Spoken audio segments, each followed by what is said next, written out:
4. Section 4.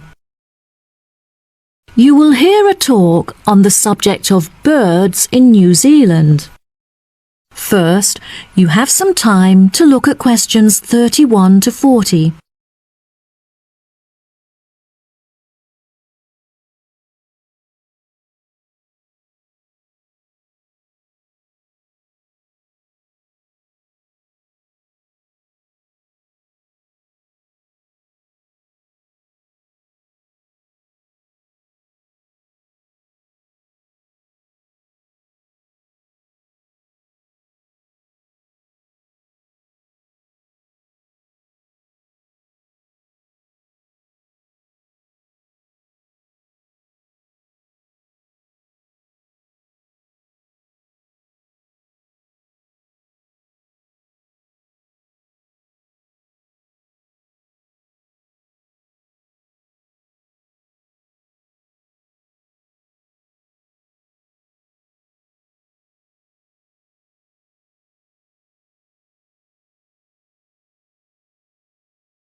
Now, listen carefully and answer questions 31 to 40.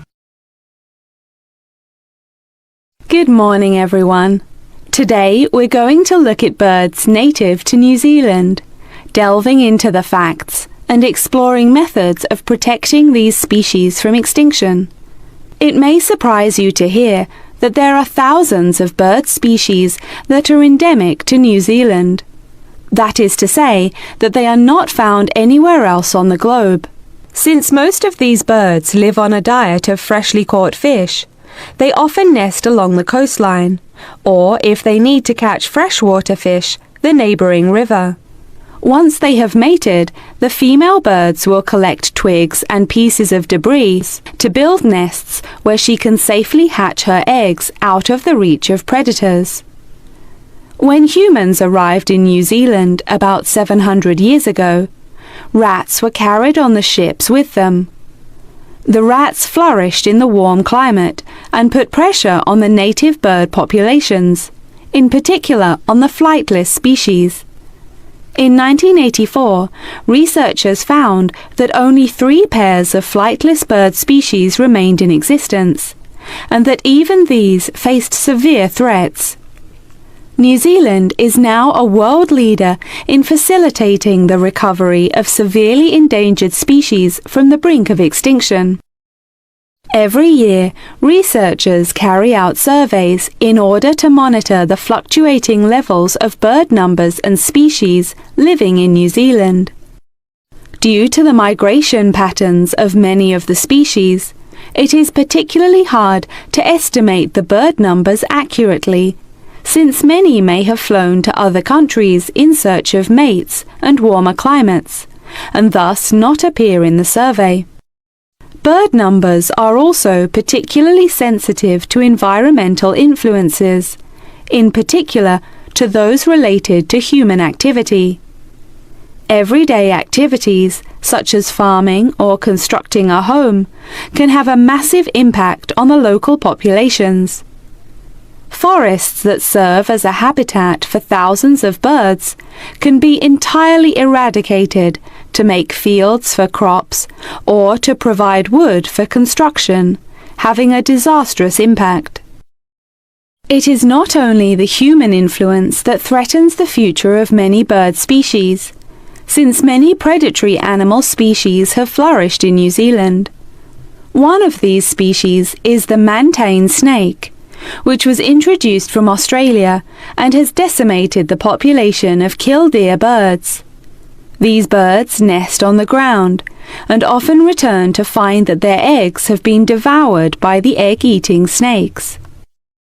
One cannot dismiss, of course, the pressure that nature itself imposes on the survival of many bird species. Natural disasters, such as storms, can be devastating, tearing apart forests and leaving thousands of destroyed nests in their wake.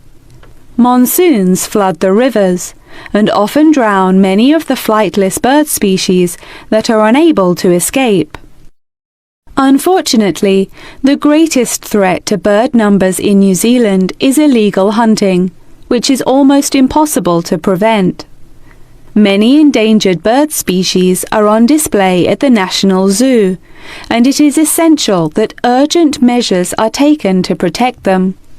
The zoo recently employed an expert in bird protection, who recommended that they should employ a guard to protect their birds from poachers. The expert also pointed out that the birds can become very stressed in situations where the public are able to approach them too closely, suggesting that the administration install a fence network to keep the public a safe distance away from the birds. Despite this threat to birds in captivity, it is the freely roaming birds that are most at risk. Efforts are being made to educate people on how they can contribute towards protecting birds that are living in the wild. Finally, research has shown that one of the most effective methods of informing the public on the importance of protecting the bird populations is through the media. I advise you all to read the articles written on this topic in specialist journals, and also carry out research on the internet. Each and every one of you could make an enormous contribution to the protection of birds if you put your mind to it. That is the end of section 4. You now have half a minute to check your answers.